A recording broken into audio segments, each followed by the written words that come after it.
आज हम एक ऐसे ग्रंथ की चर्चा करेंगे जिसने भारतीय सभ्यता, संस्कृति और सामाजिक व्यवस्था पर सदियों तक गहरा प्रभाव डाला है।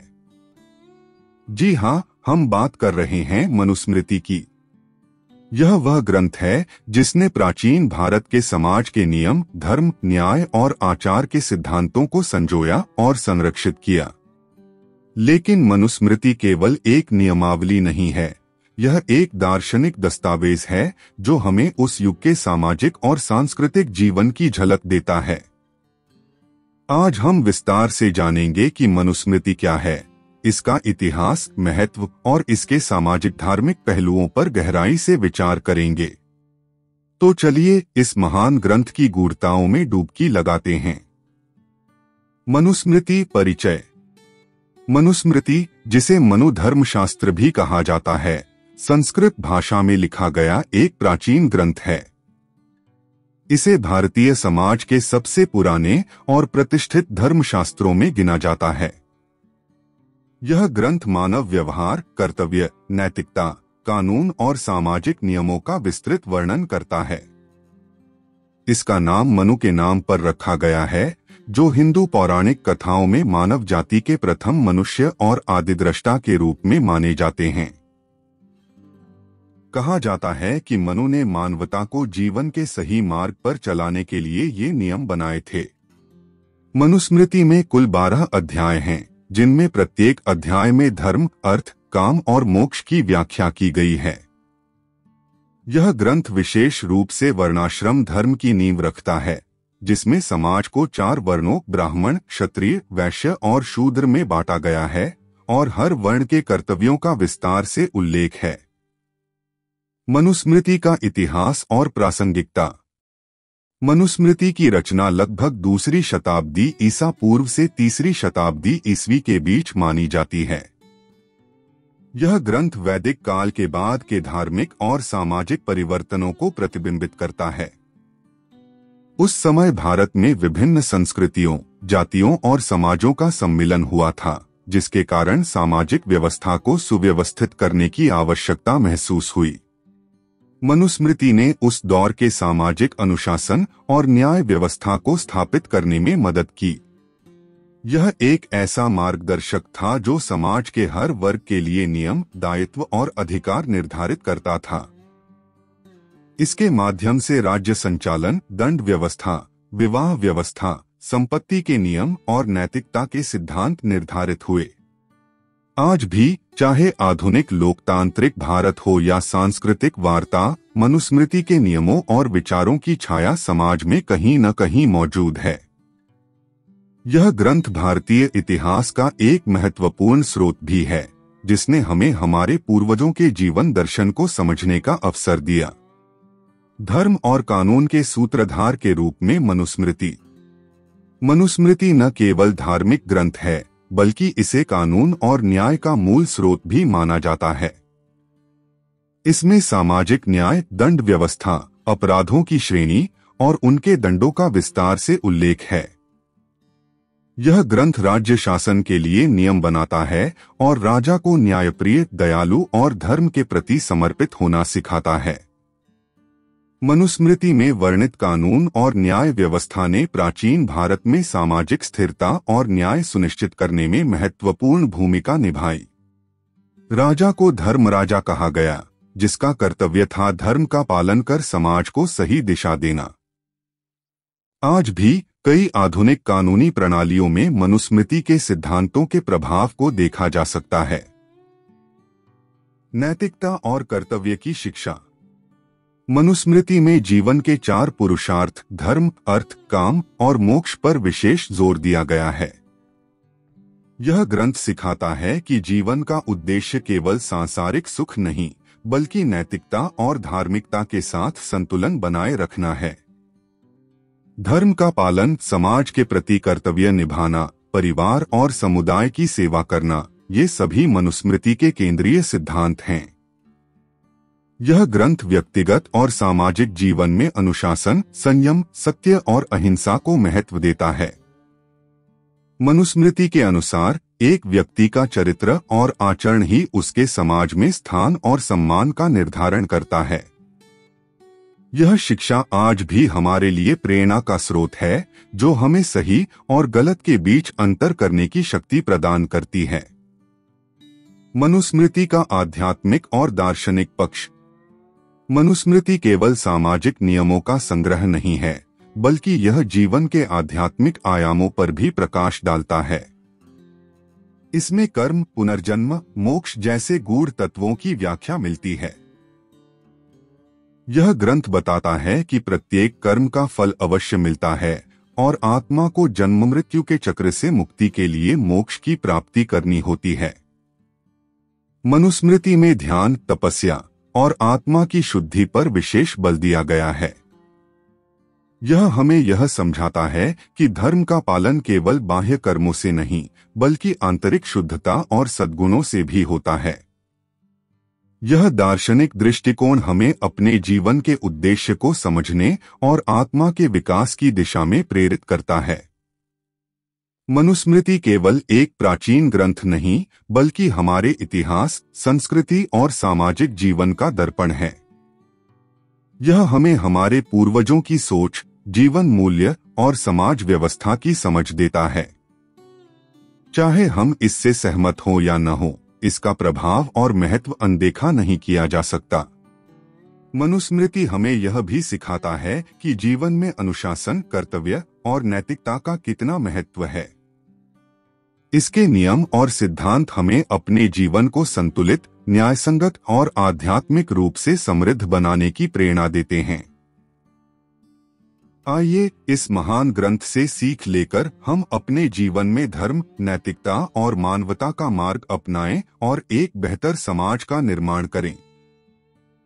अध्याय 1, सृष्टि की उत्पत्ति और धर्म की व्याख्या। प्रस्तावना। क्या आपने कभी यह सोचा है कि इस विशाल ब्रह्मांड की शुरुआत कैसे हुई? क्या आपने कभी इस बात पर विचार किया है कि धर्म की उत्पत्ति कहाँ से हुई, उसका स्रोत क्या है और मनुष्य का इस ब्रह्मांड में क्या स्थान है?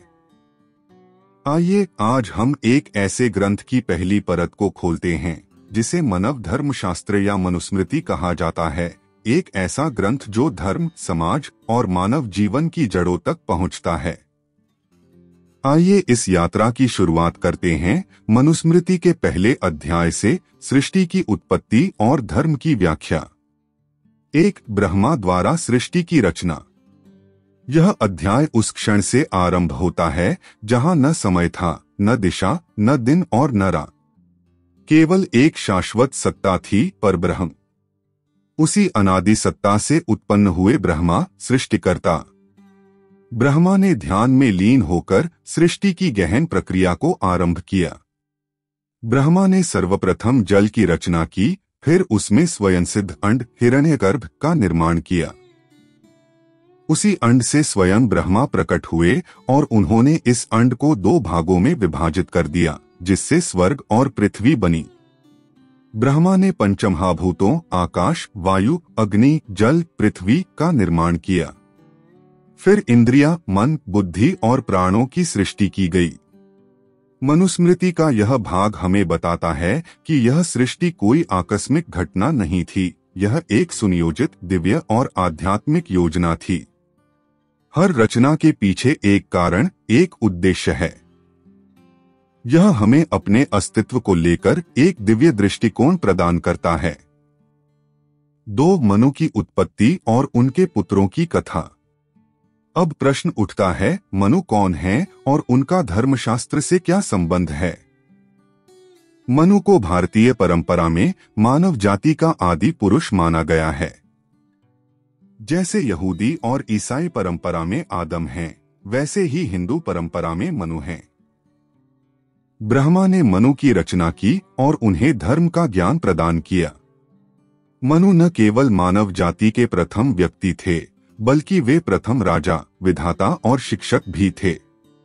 उन्होंने अपने ज्ञान को अपने पुत्रों, ऋषियों और ब्रह्मर्षियों को सौंपा। उनके 9 प्रमुख पुत्र माने गए हैं, जिनसे विभिन्न मानव जातियां और वंश उत्पन्न हुए।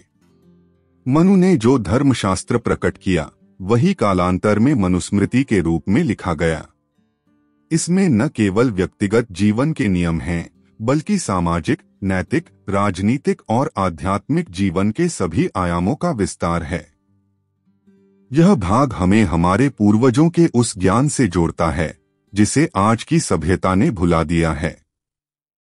मनु कोई काल्पनिक चरित्र नहीं, बल्कि उस परंपरा का नाम है जो भारत की सांस्कृतिक आत्मा को आकार देती है। 3 वेदों का महत्व। मनुस्मृति बार बार यह स्पष्ट करती है कि वेद धर्म का सर्वोच्च और अपराजेय स्रोत हैं। वेद कोई केवल मंत्रों का संग्रह नहीं है, वे तो ब्रह्मा की वाणी हैं, उस दिव्य सत्य का प्रकटीकरण है जो अनादि, अनंत और अविनाशी है। मनु कहते हैं, सभी धर्मों की जड़ वेदों में है। यदि कोई शंका हो, यदि कोई निर्णय कठिन लगे, तो वेदों की ओर देखो, वहीं समाधान मिलेगा। यहाँ मनुस्मृति धर्म की व्याख्या को किसी व्यक्तिगत इच्छा या सामाजिक नियम तक सीमित नहीं करती। वह धर्म को ब्रह्मा की वाणी से जोड़ती है, जिससे धर्म शाश्वत बन जाता है। यह हमारे आचरण का केंद्र बनता है। आज जब हम धर्म को केवल एक परंपरा या रीति समझते हैं, तब मनुस्मृति हमें वेदों की ओर लौटने का आह्वान करती है। वह कहती है, सत्य वही है जहां वेद हैं, और धर्म वही है जहां सत्य है। 4 धर्म के 4 स्रोत वेद, स्मृति, सदाचार और आत्मसंतोष।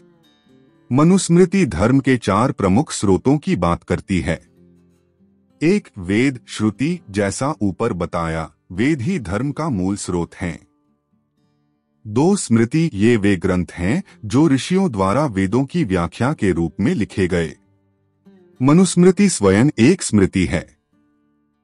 3 सदाचार, यह समाज में श्रेष्ठ जनों और सज्जनों द्वारा पालन किए गए आचरण हैं। समाज में जो नैतिकता प्रचलित है, वही सदाचार है। 4 आत्मसंतोष, आत्मप्रसाद, जब उपरोक्त तीनों से समाधान न मिले, तब जो आत्मा को संतोष दे, वह धर्म है। यह मनुस्मृति गहरी आध्यात्मिकता को प्रस्तुत करती है। धर्म केवल बाहरी नियमों का नाम नहीं, बल्कि यह अंतरात्मा की शांति का नाम है। यह 4 स्रोत यह दर्शाते हैं कि धर्म केवल किताबों या आदेशों में सीमित नहीं है। वह जीवन की धड़कन में बसता है, वह हमारे आचरण में प्रकट होता है। धर्म एक जीवंत चेतना है, न कि जड़ नियम। जब हम मनुस्मृति के पहले अध्याय पर दृष्टिपात करते हैं, तो यह केवल एक ग्रंथ का आरंभ नहीं होता, यह एक दिव्य यात्रा की शुरुआत होती है। यह अध्याय न केवल हमें सृष्टि की उत्पत्ति का रहस्य बताता है, बल्कि हमारे अस्तित्व को एक ब्रह्मांडीय अर्थ देता है। यह हमें याद दिलाता है कि हम केवल शरीर नहीं हैं, हम ब्रह्मा की योजना का हिस्सा हैं, उस चेतना का अंश हैं जो इस सृष्टि के कण-कण में व्याप्त है। जब मनु हमें धर्म की शिक्षा देते हैं, तो वह हमें एक जिम्मेदारी सौंपते हैं, अपने जीवन को वेदों, स्मृति, सदाचार और आत्मा की संतुष्टि के अनुसार ढालने की जिम्मेदारी। तो आइए इस ज्ञान को केवल पढ़ें नहीं, इसे अपने जीवन में उतारें। अपने आचरण, अपने विचार और अपने कर्मों में इस दिव्यता को प्रकट करें। यही है सच्चा धर्म, यही है मनुस्मृति का सार। क्या आप तैयार हैं इस दिव्य यात्रा के अगले अध्याय के लिए? जुड़िए हमारे साथ, अगली कड़ी में हम जानेंगे ब्रह्मचर्य आश्रम, शिक्षा और जीवन की शुरुआत के गूढ़ रहस्य। धन्यवाद। अध्याय 2 धर्म के स्रोत, शिक्षा और ब्रह्मचर्य आश्रम। क्या आपने कभी सोचा है कि एक बालक जो अभी जीवन की शुरुआत कर रहा है, उसका मार्गदर्शन कौन करता है? क्या मात्र ज्ञान अर्जन ही शिक्षा है, या उसके साथ जीवन का उद्देश्य समझना भी आवश्यक है? मनुस्मृति का दूसरा अध्याय इन प्रश्नों के उत्तर बड़ी गहराई से देता है। यह अध्याय धर्म के मूल स्रोतों के साथ साथ शिक्षा, गुरु शिष्य परंपरा, ब्रह्मचर्य आश्रम और संस्कारों की विस्तृत व्याख्या करता है। आइए इस अध्याय की गहराइयों में उतरते हैं, एक ऐसा ज्ञान जो केवल पठन नहीं, बल्कि आत्मा से अनुभूति करने योग्य है। एक बालक का शिक्षा काल ब्रह्मचर्य आश्रम। जीवन का प्रारंभिक काल यानी बचपन, यही वह समय होता है जब मनुष्य के व्यक्तित्व की नींव रखी जाती है। मनुस्मृति के अनुसार बालक को जब उसकी बुद्धि परिपक्व होने लगे तो उसे शिक्षा के पवित्र मार्ग पर चलाना चाहिए। यह काल ब्रह्मचर्य आश्रम कहलाता है, वह चरण जिसमें बालक संयम, साधना और संस्कारों के साथ जीना सीखता है। मनु कहते हैं कि बालक को 8 वर्ष की अवस्था में, कभी कभी 12 या 16 वर्ष की आयु तक उपनयन संस्कार द्वारा गुरुकुल भेजा जाना चाहिए। यहाँ वह गुरु के सानिध्य में वेद, व्याकरण, शास्त्र, आचरण और जीवन मूल्यों की शिक्षा प्राप्त करता है। लेकिन यह केवल बौद्धिक ज्ञान तक सीमित नहीं होता, यह आत्मा के परिष्कार की यात्रा होती है। ब्रह्मचर्य यानी ब्रह्मा के मार्ग पर चलना। इसका अर्थ है वासना और भोग से दूर रहकर आत्मशक्ति को जागृत करना। यही शिक्षा का आदर्श है। आज जब शिक्षा केवल रोजगार का माध्यम बनकर रह गई है, मनुस्मृति हमें स्मरण कराती है कि शिक्षा आत्मा के उत्थान के लिए है, न कि केवल धन के लिए। 2 आचार्य की सेवा और वेदों का अध्ययन। गुरु केवल शिक्षक नहीं होता, वह जीवन का पथ प्रदर्शक होता है। मनुस्मृति में बताया गया है कि शिष्य को अपने आचार्य की सेवा करनी चाहिए। यह सेवा केवल शारीरिक नहीं, आत्मिक होती है, विनय, भक्ति और समर्पण के साथ। गुरु के आदेश से ही शिष्य भोजन करता है, वस्त्र धारण करता है, सोता है और बोलता है। यह अनुशासन शिष्य में आत्मसंयम और श्रद्धा का विकास करता है। वेदों का अध्ययन इस काल का मूल है।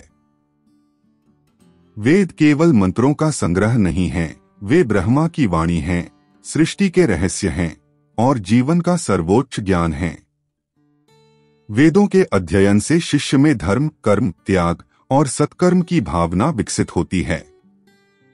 मनुस्मृति कहती है कि एक शुद्ध ब्रह्मचारी वेदों के अध्ययन के बिना अधूरा है। यह अध्ययन गुरु की छाया में ही फलीभूत होता है। जब शिष्य गुरु से ज्ञान प्राप्त करता है तो वह केवल शाब्दिक अर्थ नहीं समझता, वह गुरु की चेतना का अंश बनता है। यह गुरु शिष्य संबंध ही भारतीय शिक्षा की आत्मा है। 3 संस्कारों की विधियां, उपनयन आदि। मनुस्मृति में वर्णित जीवन के 16 संस्कारों में से उपनयन संस्कार अत्यंत महत्वपूर्ण माना गया है। यह वह विधि है जिसके द्वारा एक बालक को द्विज यानी दूसरे जन्म की प्राप्ति होती है। पहला जन्म शारीरिक होता है और दूसरा जन्म आत्मिक जागरण का। उपनयन का अर्थ है निकट लाना, अर्थात शिष्य को ज्ञान के स्रोत के समीप लाना। यह संस्कार गुरु के सान्निध्य में वेदों की दीक्षा से शुरू होता है। उसे यज्ञोपवीत, जनेऊ धारण कराया जाता है, जिससे वह धर्म, कर्म और ज्ञान के योग्य बनता है। इसके पश्चात शिष्य गायत्री मंत्र का जाप करता है, जिससे उसकी बुद्धि शुद्ध होती है। ब्रह्म मुहूर्त में उठकर अध्ययन, मौन व्रत, एक समय भोजन, शुद्ध आचरण, यह सब उपनयन के बाद के दैनिक नियम होते हैं। मनुस्मृति इन संस्कारों को केवल रिवाज नहीं मानती, ये आत्मा की परिपक्वता के सोपान हैं। आज के समय में जब संस्कार केवल समारोह बनकर रह गए हैं, यह आवश्यक है कि हम उनके पीछे के आध्यात्मिक अर्थ को समझें। 4 धर्म के सिद्धांत और परंपराओं का महत्व। मनुस्मृति का यह अध्याय स्पष्ट करता है कि धर्म केवल वेदों में वर्णित नियमों से नहीं चलता, धर्म एक जीवंत परंपरा है जो आचरण, अनुभव और समाज की आवश्यकताओं से भी उपजता है। मनु धर्म के 4 स्रोत बताते हैं, वेद, स्मृति, सदाचार और आत्मसंतोष। इनका सहअस्तित्व ही धर्म की परिपूर्णता है। अगर किसी विषय में वेद मौन हैं, तो ऋषियों की स्मृतियां मार्गदर्शन देती हैं। अगर वहां भी उत्तर नहीं है, तो सज्जनों के आचरण को धर्म माना जाता है। और जब सभी बाहरी स्रोत मौन हो, तो आत्मा की संतुष्टि ही सर्वोच्च धर्म है। यह विचार दर्शाता है कि धर्म जड़ नहीं है, वह चेतन है, जागरूक है, परिवर्तनशील भी है, परंतु मूल्यों में अडिग है। परंपराएं केवल भूतकाल की चीजें नहीं, वे वर्तमान का संस्कार और भविष्य की नींव होती हैं। मनुस्मृति कहती है कि धर्म वही है जो किसी को कष्ट न पहुंचाए, जो समाज को स्थिरता दे, जो आत्मा को संतोष दे और जो सृष्टि से समरसता बनाए रखे। मनुस्मृति का दूसरा अध्याय एक दर्पण है जो हमें अपने बाल्यकाल, शिक्षा, गुरु की भूमिका और धर्म की जड़ों तक पहुंचाता है। यह हमें यह सोचने पर विवश करता है कि क्या आज की शिक्षा व्यवस्था वास्तव में ब्रह्मचर्य आश्रम के आदर्शों के निकट है। क्या हम अपने बच्चों को केवल जानकारी दे रहे हैं या जीवन जीने का तरीका भी सिखा रहे हैं। मनु हमें स्मरण कराते हैं कि धर्म, शिक्षा और जीवन के संस्कार ये केवल धार्मिक अनुष्ठान नहीं, बल्कि मानवता की आत्मा हैं। गुरु शिष्य संबंध, संयमित जीवन, वेदों का ज्ञान और आत्मिक शुद्धता, यही एक सशक्त समाज की नींव है। अब समय है कि हम इन पुरातन ज्ञान स्रोतों को पुनः जीवन में उतारें। क्या आप तैयार हैं इस ज्ञान यात्रा के अगले चरण में प्रवेश करने के लिए? अगले अध्याय में हम जानेंगे गृहस्थ आश्रम के आदर्शों और दायित्वों के बारे में, जहां जीवन अपने पूर्ण रूप में खिला होता है। धन्यवाद। अध्याय 3, गृहस्थ आश्रम और विवाह नियम। भारतीय सभ्यता की नींव जिन आश्रमों पर टिकी है, उनमें गृहस्थ आश्रम को सबसे महत्वपूर्ण माना गया है। यही वह चरण है जहां व्यक्ति केवल अपने लिए नहीं, बल्कि परिवार, समाज और राष्ट्र के लिए भी जिम्मेदार बनता है। मनुस्मृति का तीसरा अध्याय गृहस्थ जीवन की मर्यादाओं, कर्तव्यों और धर्मों पर अत्यंत भावपूर्ण और गहन प्रकाश डालता है। इस अध्याय में विवाह के प्रकार, स्त्री के धर्म, अतिथि सत्कार, यज्ञ, दान और भोजन की शुद्धता जैसे विषयों पर गहराई से विचार किया गया है। आइए इस अध्याय के प्रमुख बिंदुओं पर विस्तृत दृष्टि डालते हैं। 1. विवाह के 8 प्रकार। मनुस्मृति में विवाह के 8 प्रकारों का उल्लेख मिलता है, जो सामाजिक, धार्मिक और नैतिक दृष्टिकोण से स्त्री पुरुष के पवित्र संबंध की विविधता को दर्शाते हैं। ये 8 प्रकार हैं: ब्राह्म, दैव, आश, प्राजापत्य, असुर, गंधर्व, राक्षस और पैशाच विवाह। ब्राह्म विवाह को सबसे श्रेष्ठ माना गया है, जहां योग्य वर को कन्या इस भावना से दी जाती है कि वह वेदों का ज्ञाता हो, संयमी हो और श्रेष्ठ जीवन जिए। दैव विवाह में कन्या को यज्ञ में पुरोहित को दिया जाता है, जो धार्मिक उद्देश्य से होता है। आश विवाह में वर कन्या के पिता को गाय और बैल देता है। यह आर्थिक विनिमय की तरह होता है, लेकिन बिना लोभ के। प्राजापत्य विवाह में कन्या को इस वचन के साथ दिया जाता है कि वह धर्म पूर्वक जीवन जिए। इन 4 विवाहों को धार्मिक विवाह माना गया है। वहीं गंधर्व विवाह, जो प्रेम और सहमति पर आधारित है, राक्षस विवाह, जो बलपूर्वक किया जाता है, और पैशाच विवाह, जो नीच और अधार्मिक माना गया है, इन्हें अधार्मिक विवाह की श्रेणी में रखा गया है। मनुस्मृति इस भेद को स्पष्ट रूप से करती है कि विवाह केवल एक सामाजिक समझौता नहीं, बल्कि आत्माओं का संगम है, जिसका आधार धर्म, संस्कार और सच्चा प्रेम होना चाहिए। 2. स्त्री का कर्तव्य और पतिव्रता धर्म। इस अध्याय में स्त्री के कर्तव्यों का वर्णन अत्यंत संवेदनशीलता और मर्यादा के साथ किया गया है। स्त्री को परिवार की धुरी माना गया है। वह स्नेह, सेवा और संस्कार की जीवंत मूर्ति है। मनुस्मृति कहती है कि स्त्री यदि अपने पति के प्रति निष्ठावान है, पतिव्रता धर्म का पालन करती है, तो वह इस जन्म ही नहीं, 7 जन्मों तक पूजनीय होती है। यह पतिव्रता धर्म केवल पति की सेवा या वचन पालन तक सीमित नहीं है, बल्कि उसमें पत्नी का तप, त्याग, सहनशीलता और परिवार के प्रति समर्पण समाहित होता है। परंतु इसका तात्पर्य यह भी नहीं कि स्त्री को अन्याय सहन करना चाहिए। मनुस्मृति की सही व्याख्या यही है कि स्त्री के आत्मसम्मान और धर्म की रक्षा सर्वोपरि है। 3 अतिथि सत्कार, यज्ञ और दान।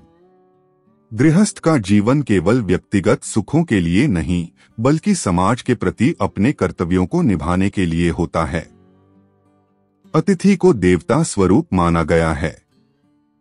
अतिथि देवो भव, यही गृहस्थ धर्म की आत्मा है। अतिथि चाहे कोई भी हो, उसका आदर, भोजन और विश्राम सुनिश्चित करना एक धार्मिक कर्तव्य है। यज्ञ केवल अग्नि में आहुति देना नहीं, बल्कि हर उस कार्य को यज्ञ कहा गया है जो निःस्वार्थ भाव से किया जाए। अपने कर्तव्यों का पालन, बच्चों की शिक्षा, माता पिता की सेवा, ये सभी कर्म एक गृहस्थ के लिए यज्ञ के समान हैं। 4 भोजन नियम और गृहस्थ का धर्म। भोजन केवल भूख मिटाने का साधन नहीं, बल्कि शुद्ध विचार, सात्विकता और शरीर संयम का आधार है। मनुस्मृति स्पष्ट करती है कि गृहस्थ को केवल सात्विक भोजन करना चाहिए, ऐसा अन्न जो धर्म पूर्वक प्राप्त हो, जो अहिंसा से युक्त हो और जिसे दूसरों के साथ बांटा जाए। भोजन से पहले हाथ पैर धोना, देवताओं को भोग लगाना, ब्राह्मणों और अतिथियों को आमंत्रित करना, ये सभी संस्कार भोजन को यज्ञ तुल्य बना देते हैं। साथ ही मनु कहते हैं कि जो गृहस्थ भोजन से पहले गाय, कुत्ते, चिड़ियों और अन्य प्राणियों का भी ध्यान रखता है, वही सच्चे धर्म का पालन करता है। गृहस्थ धर्म का सार यही है: संतुलन, सेवा और समर्पण। यह आश्रम केवल जीवन का एक चरण नहीं, बल्कि मानवता के निर्माण की प्रयोगशाला है। मनुस्मृति में बताया गया गृहस्थ जीवन एक आदर्श भारतीय समाज की नींव रखता है, जहां रिश्ते धर्म से जुड़े होते हैं, जहां स्त्री पुरुष एक दूसरे के पूरक होते हैं, जहां अतिथि सत्कार और दान की परंपरा जीवित रहती है, और जहां भोजन, जीवन और कर्म सब में एक दिव्यता का स्पर्श होता है। आज के आधुनिक युग में भी यदि इन शिक्षाओं को अपनाया जाए तो पारिवारिक जीवन सुखमय, सामाजिक जीवन संतुलित और राष्ट्र का भविष्य उज्ज्वल हो सकता है। गृहस्थ धर्म न केवल घर की दीवारों तक सीमित है, वह एक संस्कार है, एक जीवन शैली है जो हर भारतीय को आत्मा से जोड़ता है। मनुस्मृति का यह अध्याय एक प्रेरणा है, एक आह्वान है कि हम अपने जीवन में धर्म, सेवा और समर्पण के इन मूल स्तंभों को पुनः जागृत करें। यही सत्य है, यही सनातन है और यही भारत की आत्मा है। अध्याय 4 गृहस्थ के लिए आचार, आहार, व्यवहार। मानव जीवन के 4 आश्रमों में से गृहस्थ आश्रम को सर्वाधिक महत्वपूर्ण माना गया है, क्योंकि वही अन्य तीनों आश्रमों ब्रह्मचर्य, वानप्रस्थ और संन्यास का आधार है। मनुस्मृति के 4थे अध्याय में गृहस्थ जीवन के विविध आयामों को अत्यंत विस्तार से प्रस्तुत किया गया है। यह अध्याय केवल आचरण के नियमों का निर्देश नहीं देता, बल्कि एक आदर्श जीवन पद्धति का सजीव चित्र प्रस्तुत करता है, जिसमें त्याग है, तप है, संयम है और सामाजिक उत्तरदायित्व का भाव भी है। आइए इन प्रमुख बिंदुओं को विस्तार से समझते हैं। दान देने के नियम। गृहस्थ आश्रम में दान का विशेष महत्व है। मनुस्मृति में कहा गया है कि गृहस्थ को अपनी कमाई का एक भाग निर्धनों, ब्राह्मणों, अतिथियों और विद्यार्थियों को दान में देना चाहिए। यह दान केवल आर्थिक नहीं होता, अन्न, वस्त्र, विद्या, सेवा और समय, ये सब भी दान की श्रेणी में आते हैं। दान के पीछे भाव यह है कि जीवन में जो कुछ हमें प्राप्त है, वह केवल हमारे लिए नहीं, बल्कि समाज के लिए भी है। जो गृहस्थ निःस्वार्थ भाव से दान करता है, उसका जीवन पवित्र और समाज के लिए प्रेरणादायी बनता है। मनुस्मृति स्पष्ट कहती है कि दान हमेशा योग्य व्यक्ति को उचित समय पर और नम्रता से देना चाहिए। दान में दिखावा नहीं होना चाहिए। अहंकारयुक्त दान व्यक्ति को पुण्य नहीं, बल्कि पाप की ओर ले जाता है। दान देते समय मन में यह भाव होना चाहिए कि यह मेरा कर्तव्य है, न कि मैं बहुत बड़ा दानी हूँ। यही विनम्रता दान को पवित्र बनाती है। व्यापार, सत्यवादिता और संयम। गृहस्थ जीवन में व्यापार और अर्थोपार्जन आवश्यक हैं, परंतु उसमें भी धर्म का पालन करना अनिवार्य है। मनुस्मृति के अनुसार व्यापार करते समय छलकपट, झूठ, तौल में बेईमानी और ग्राहक को धोखा देना, ये सब पाप हैं।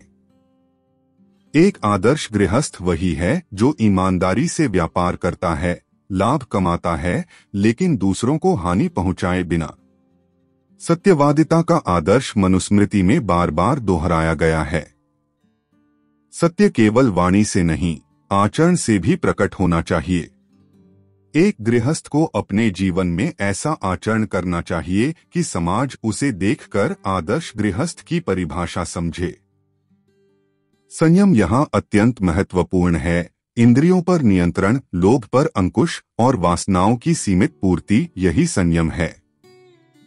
यदि गृहस्थ अपने जीवन में संयम को स्थान देता है तो न केवल वह स्वयं सुखी रहता है, बल्कि अपने परिवार और समाज के लिए भी सुरक्षा और शांति का कारण बनता है। असत्य भाषण और पाप से बचा। मनुस्मृति में असत्य भाषण को गंभीर पाप की श्रेणी में रखा गया है। विशेषकर झूठ बोलकर किसी निर्दोष व्यक्ति को हानि पहुंचाना, किसी का अपमान करना या न्याय से वंचित करना, ये कर्म केवल सामाजिक अपराध नहीं, बल्कि आत्मा के पतन का कारण भी हैं। गृहस्थ को अपने वचनों में सच्चाई रखनी चाहिए, वह जो कहे वही करे। वाणी में मधुरता हो, पर उसमें झूठ का लेप न हो। पाप से बचने के लिए संयमित जीवन आवश्यक है। मनु कहते हैं, काम, क्रोध, लोभ, मोह और अहंकार ये 5 शत्रु हैं जो मनुष्य को पतन की ओर ले जाते हैं।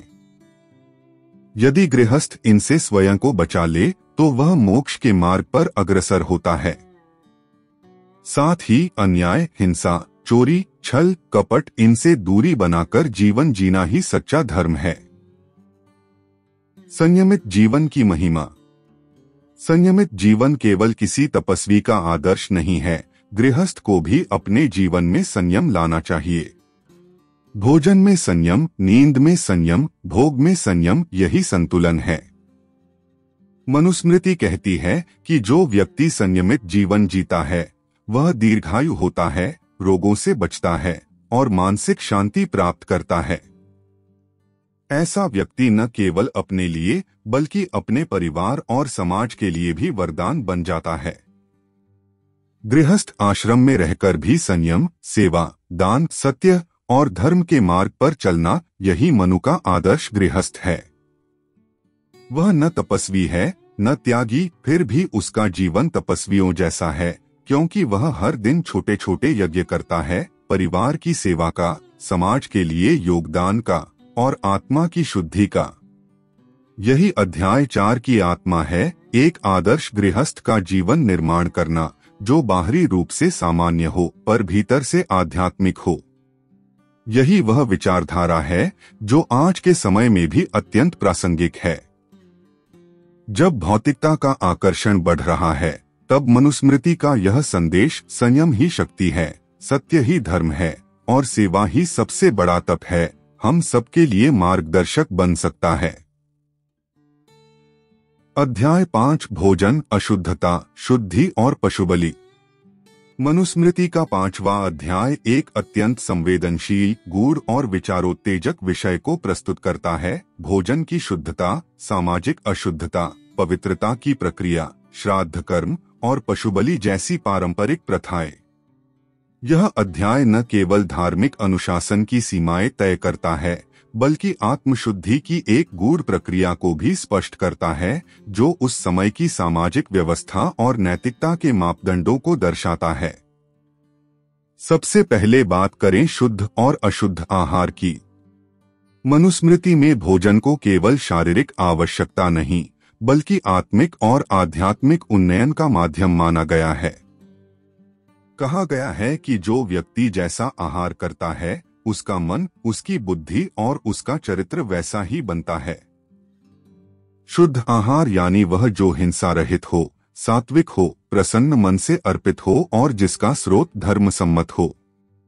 इसमें अनाज, दूध, फल, जल, शाकाहार और विशेष ऋतुजन्य भोज्य पदार्थों का उल्लेख मिलता है। दूसरी ओर अशुद्ध आहार में ऐसे पदार्थ आते हैं जो मृत, सड़ चुके, छूने योग्य नहीं, तामसिक स्वभाव के हों या जो किसी हिंसा से प्राप्त किए गए हों। मनुस्मृति इस बात पर जोर देती है कि भोजन सिर्फ पेट भरने का साधन नहीं, बल्कि आत्मा को पुष्ट करने वाला तपस्वी कर्म है।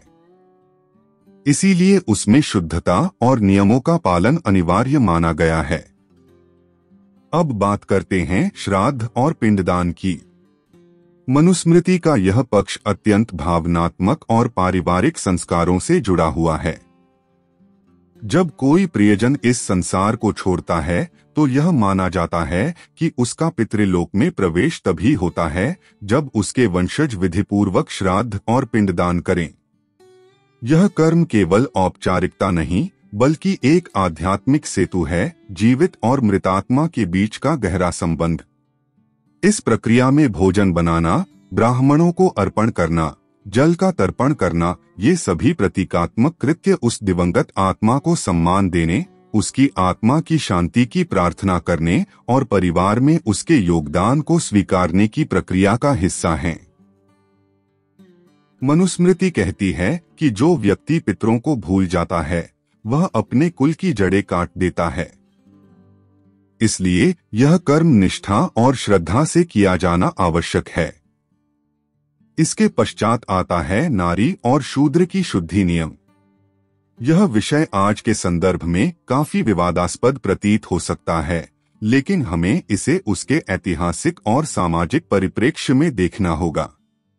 मनुस्मृति उस युग की सामाजिक संरचना को दर्शाती है जिसमें 4 वर्णों की स्पष्ट व्यवस्था थी: ब्राह्मण, क्षत्रिय, वैश्य और शूद्र। महिलाओं और शूद्रों की शुद्धि के नियमों को धार्मिक और सामाजिक दृष्टि से नियंत्रित किया गया था। विशेषतः यदि वे किसी पाप, दोष या सामाजिक अपराध के दोषी पाए जाते थे तो उनकी शुद्धि के लिए तप, दान, स्नान, व्रत या गुरु सेवा जैसी प्रक्रियाओं का उल्लेख किया गया है।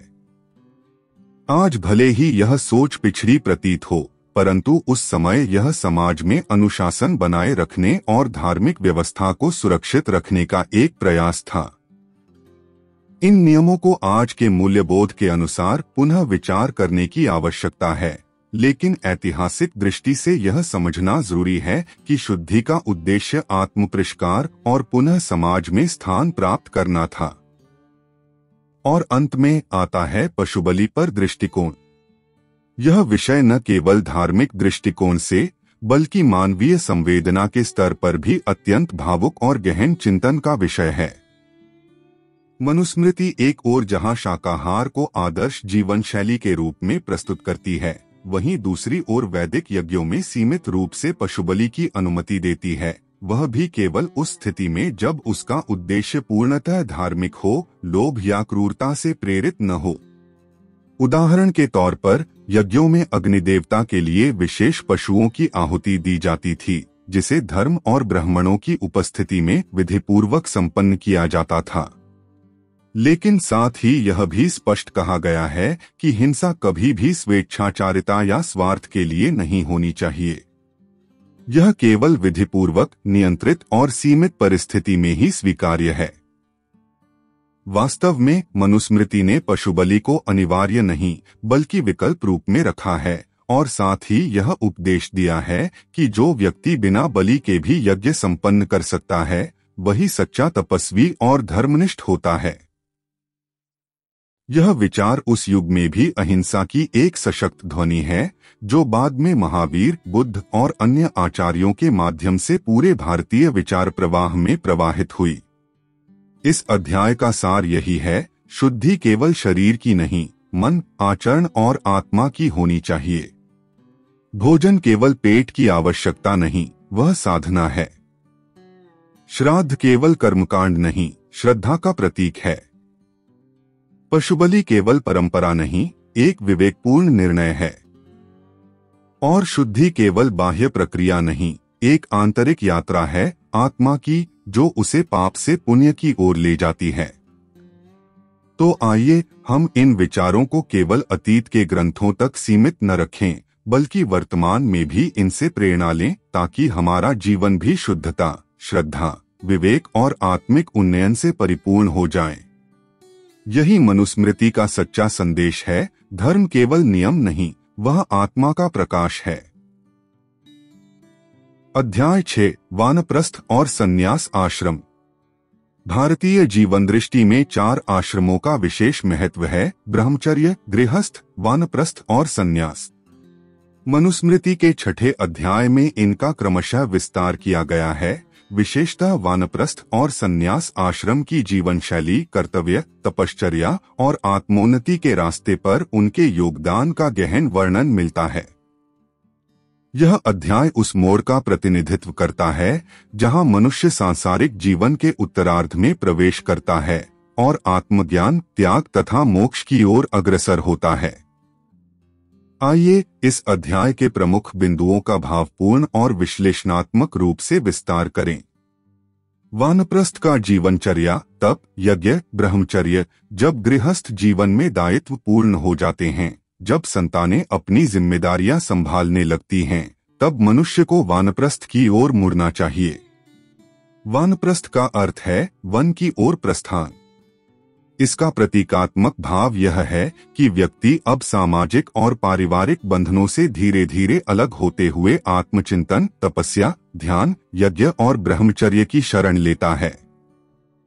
तप यह जीवन की वह अग्नि है जिसमें अहंकार, इच्छाएं और भौतिक सुखों की आस जलती है। तप से मनुष्य भीतर से शुद्ध होता है। यह तप केवल शारीरिक नहीं, मानसिक और आत्मिक स्तर पर भी होता है। यज्ञ, वानप्रस्थ आश्रमी यज्ञ को अपने जीवन का अनिवार्य अंग मानते हैं।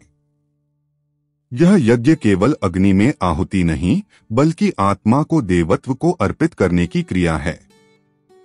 यज्ञ के माध्यम से वह ब्रह्मांडीय चेतना से जुड़ता है। ब्रह्मचर्य यह केवल युवा अवस्था का विषय नहीं, बल्कि समूचे जीवन का अनुशासन है। वानप्रस्थ में ब्रह्मचर्य का पालन करते हुए व्यक्ति इंद्रियों पर नियंत्रण करता है, जिससे वह आत्मा की ओर उन्मुख हो पाता है। संन्यास, वैराग्य, भिक्षा, आत्मज्ञान। जब तप, यज्ञ और संयम की साधना चरम पर पहुंचती है, तब मनुष्य के भीतर वैराग्य उत्पन्न होता है। यह वैराग्य किसी दुख या पराजय का परिणाम नहीं, बल्कि आत्मबोध की निर्मल चेतना है। यह वह अवस्था है जब संसार की नश्वरता स्पष्ट दिखाई देती है और आत्मा की अमरता का साक्षात्कार होता है। संन्यास का अर्थ है सर्वथा त्याग। यहाँ गृह, परिवार, नाम, प्रतिष्ठा, यहाँ तक कि मैं का भाव भी त्याग दिया जाता है। सन्यासी केवल आत्मा की खोज करता है। वह भिक्षा पर जीवन यापन करता है, पर उसका मन भिक्षा में नहीं, ब्रह्मा में स्थिर रहता है। भिक्षा यह आत्मसम्मान का त्याग नहीं, बल्कि अहंकार का विसर्जन है। भिक्षा के माध्यम से सन्यासी अपने स्व को सीमित करने की जगह शून्य करता है, जिससे वह ब्रह्मा के साथ तादात्म्य स्थापित कर सके। आत्मज्ञान यह सन्यास आश्रम का परम उद्देश्य है। आत्मज्ञान वह दीपक है जो अज्ञान के अंधकार को मिटाता है। मनु कहते हैं कि जो आत्मा को जान गया वही ब्रह्मा को जान गया। यह ज्ञान केवल ग्रंथों से नहीं, बल्कि अंतर्ज्ञान और ध्यान के माध्यम से आता है। मोक्ष की ओर अग्रसर जीवन। मनुस्मृति इस अध्याय में स्पष्ट करती है कि मानव जीवन का अंतिम लक्ष्य मोक्ष है, आत्मा का परमात्मा से मिलन। यह केवल एक विचार नहीं, बल्कि गहन साधना, समर्पण और सत्य के अनुसरण का परिणाम है। वानप्रस्थ और संन्यास आश्रम मनुष्य को इस मार्ग पर अग्रसर करते हैं। सांसारिक मोह, संबंध, लालसा और भय से मुक्ति ही मोक्ष की ओर पहला कदम है। यह जीवन उसी को प्राप्त होता है जो धैर्य, विवेक और सत्य का पालन करता है। मोक्ष की ओर यात्रा सरल नहीं, परंतु पवित्र अवश्य है। यह यात्रा व्यक्ति को अंत में इस सत्य से जोड़ती है कि मैं शरीर नहीं हूँ, मैं आत्मा हूँ। आश्रमों के तुलनात्मक कर्तव्य। मनुस्मृति वानप्रस्थ और संन्यास आश्रम की व्याख्या करते हुए आश्रमों के तुलनात्मक कर्तव्यों की ओर भी संकेत करती है। ब्रह्मचर्य का कार्य है शिक्षा और आत्मानुशासन। गृहस्थ का कार्य है समाज का पोषण और जीवन संचालन। वानप्रस्थ का कार्य है ध्यान और आत्मचिंतन। और सन्यासी का कार्य है आत्मा के सत्य का अनुसंधान।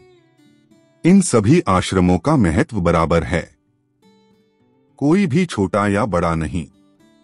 सभी एक क्रम में हैं, एक दूसरे से जुड़े हुए हैं। यदि कोई भी आश्रम उपेक्षित रहा तो जीवन अधूरा रह जाता है। यही मनु का संदेश है कि हर आश्रम की अपनी गरिमा है और उस गरिमा को जीना ही धर्म है।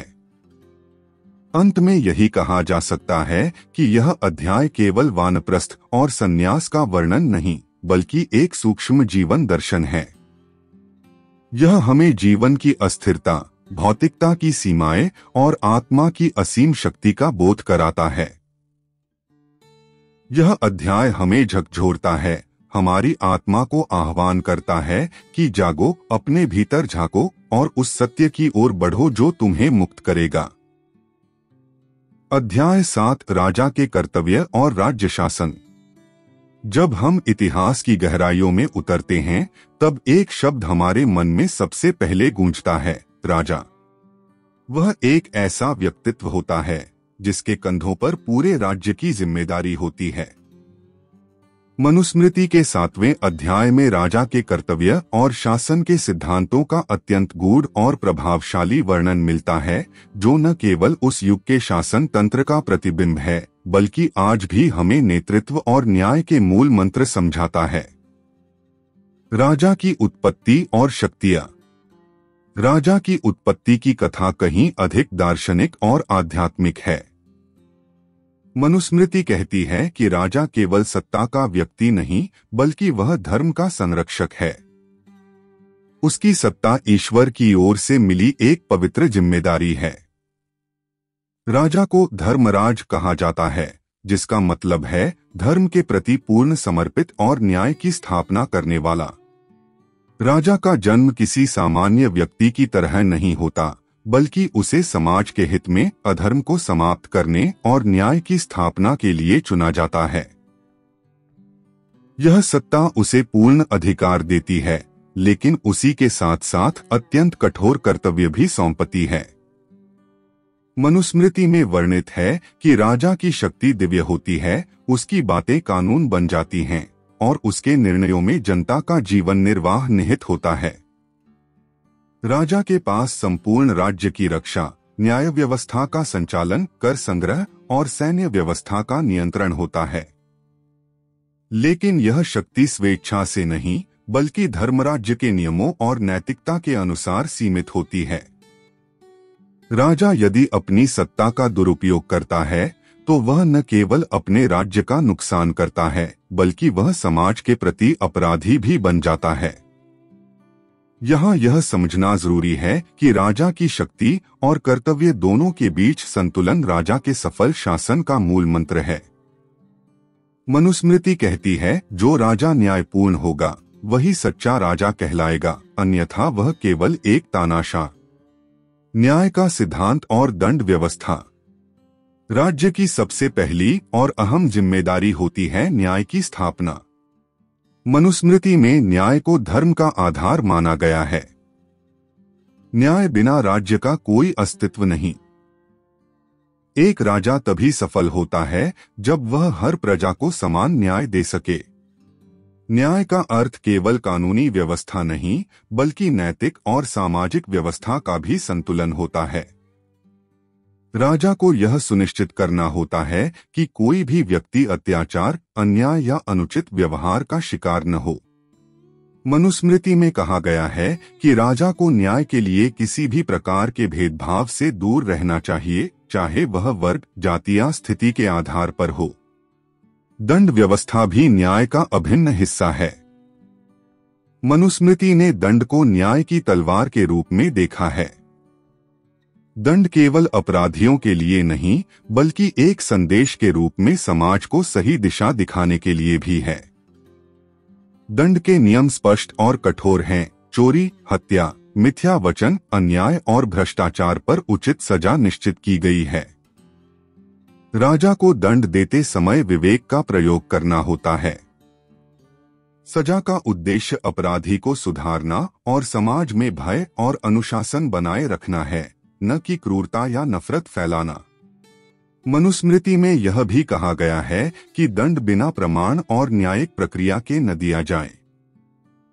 न्यायालय की स्वतंत्रता और राजा की भूमिका में संतुलन आवश्यक है। इस तरह न्याय और दंड व्यवस्था राजा के शासन का केंद्र बिंदु है, जो राज्य की स्थिरता, जनता की भलाई और सामाजिक समरसता को सुनिश्चित करता है। कर संग्रह और प्रजा की रक्षा। राज्य संचालन के लिए आवश्यक संसाधनों का प्रबंध सबसे महत्वपूर्ण कर्तव्य है। मनुस्मृति में कर संग्रह को एक नैतिक कर्तव्य और सामाजिक अनुबंध माना गया है। कर केवल राज्य की आमदनी का स्रोत नहीं, बल्कि यह राज्य और प्रजा के बीच एक आपसी समझ का प्रतीक है। राजा की जिम्मेदारी है कि कर वसूली निष्पक्ष, उचित और जनता के बोझ को समझते हुए की जाए। अत्यधिक कर लगाने से प्रजा परेशान होती है, जिससे राज्य की व्यवस्था कमजोर पड़ती है। मनुस्मृति स्पष्ट रूप से कहती है कि राजा को कर के माध्यम से जनता को दंडित नहीं करना चाहिए, बल्कि यह कर राज्य की सुरक्षा, न्याय व्यवस्था, शिक्षा और कल्याण के लिए खर्च किया जाना चाहिए। राजा का एक और सबसे बड़ा कर्तव्य है अपनी प्रजा की सुरक्षा और रक्षा। मनुस्मृति में कहा गया है कि राजा का प्रथम धर्म है प्रजा की रक्षा करना। यह सुरक्षा केवल बाहरी आक्रमणों से ही नहीं, बल्कि आंतरिक कलह, अपराध और अन्याय से भी होती है। राजा को अपने राज्य के भीतर शांति बनाए रखनी होती है। इसके लिए राजा को सैन्य शक्ति का उचित प्रबंधन करना होता है, ताकि राज्य सुरक्षित रहे और प्रजा का जीवन सुखमय हो। प्रजा को भयमुक्त कराकर ही राजा का शासन सफल माना जाता है। मनुस्मृति के अनुसार राजा जो प्रजा की रक्षा करता है, वही असली राजा कहलाता है, चाहे उसके पास कितना भी धन या शक्ति हो। इसलिए कर संग्रह और प्रजा की रक्षा दो ऐसे पक्ष हैं जिनमें राजा को बेहद सूझबूझ और न्यायप्रियता से काम लेना होता है। राजधर्म और मंत्रिमंडल। राजधर्म का मतलब है राजा का वह धर्म जिसके पालन से उसका शासन सफल और न्यायपूर्ण होता है। मनुस्मृति में राजधर्म को सर्वोच्च माना गया है, क्योंकि राजा के कार्यों का प्रभाव पूरे समाज पर पड़ता है। राजधर्म में ईमानदारी, न्यायप्रियता, संयम, प्रजा के प्रति करुणा और संकल्प की शक्ति शामिल है। राजा का यह कर्तव्य होता है कि वह अपने निजी स्वार्थ से ऊपर उठकर राज्य के कल्याण के लिए कार्य करे। उसे अपने मन, वचन और कर्म से हमेशा सच्चाई और धर्म के मार्ग पर चलना चाहिए। मनुस्मृति यह भी कहती है कि यदि राजा अपने कर्तव्य में चूकता है, तो वह अपने राज्य और प्रजा दोनों के लिए हानिकारक होता है।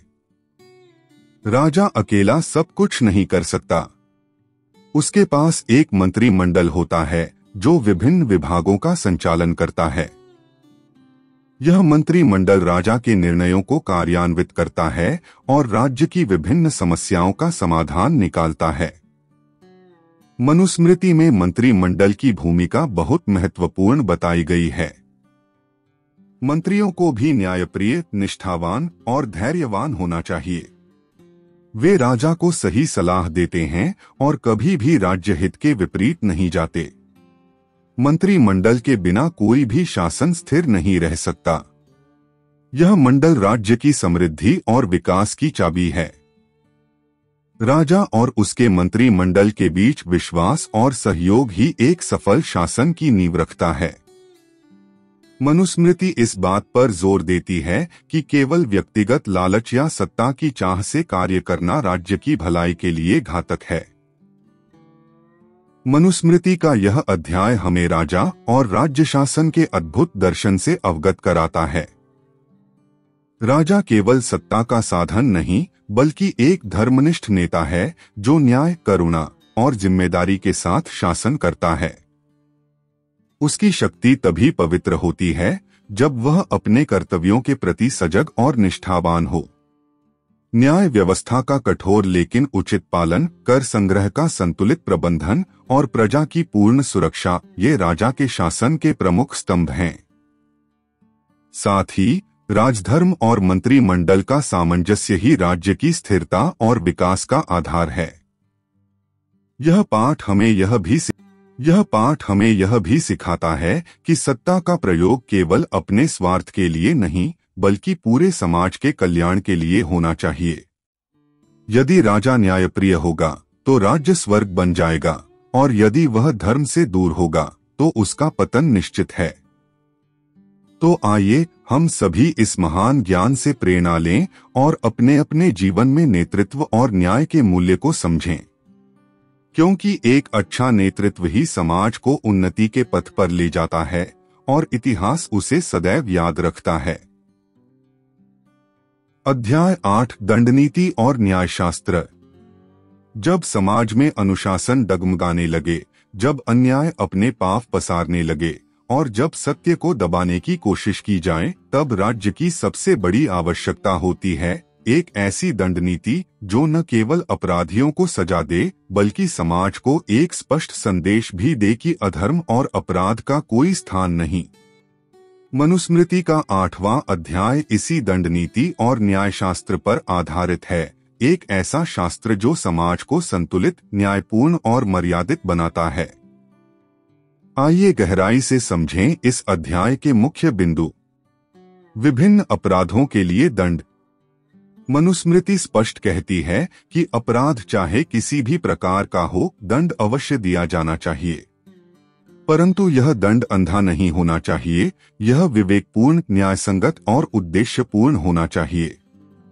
हर अपराध की प्रकृति अलग होती है और उसी के अनुसार उसका दंड तय किया जाता है। उदाहरण के लिए, चोरी के लिए एक कठोर सजा निर्धारित है, लेकिन यदि वह चोरी भूख से मजबूर होकर की गई हो तो राजा को दया दिखाते हुए सजा को कम करने का अधिकार होता है।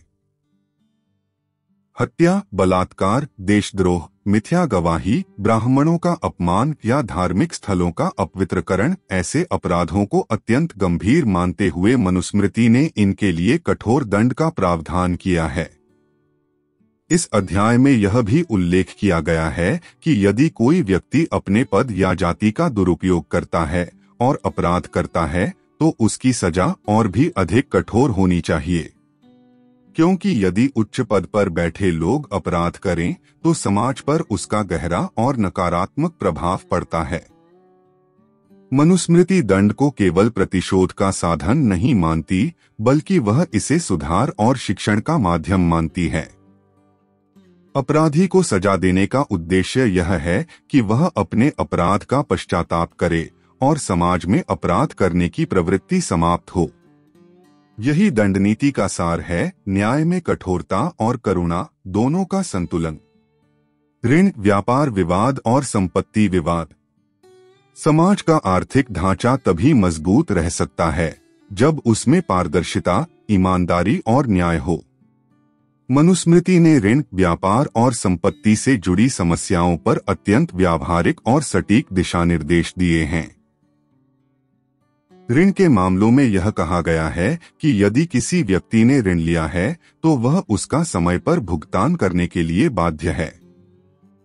यदि वह बिना किसी उचित कारण के ऋण नहीं लौटाता तो वह दोषी है और उसे सजा मिलनी चाहिए। लेकिन यदि ऋणदाता अत्यधिक ब्याज वसूलता है या धोखाधड़ी करता है तो वह भी अपराधी है। न्याय दोनों पक्षों के प्रति समान भाव रखता है। व्यापार विवादों में मनुस्मृति कहती है कि किसी भी व्यापारिक समझौते का उल्लंघन या धोखा देना एक बड़ा अपराध है। जो व्यापारी तौल तराजू में धोखा देता है, झूठे वादे करता है या वस्तुओं की गुणवत्ता में मिलावट करता है, उसके लिए आर्थिक दंड और सामाजिक बहिष्कार तक का प्रावधान है।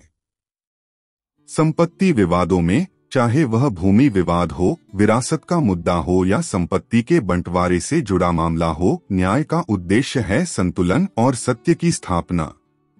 मनुस्मृति यह निर्देश देती है कि संपत्ति विवादों का निपटारा केवल दस्तावेज, गवाह और प्रमाणों के आधार पर होना चाहिए, न कि भावनात्मक या जातिगत पक्षपात से। गवाह और प्रमाण की भूमिका। किसी भी न्यायिक प्रक्रिया की आत्मा होते हैं गवाह और प्रमाण। मनुस्मृति इस बात को अत्यंत गंभीरता से लेती है। यदि गवाह झूठ बोलता है तो वह अकेले किसी निर्दोष व्यक्ति का जीवन ही नहीं बर्बाद करता, बल्कि वह पूरे समाज की न्यायिक नींव को हिला देता है।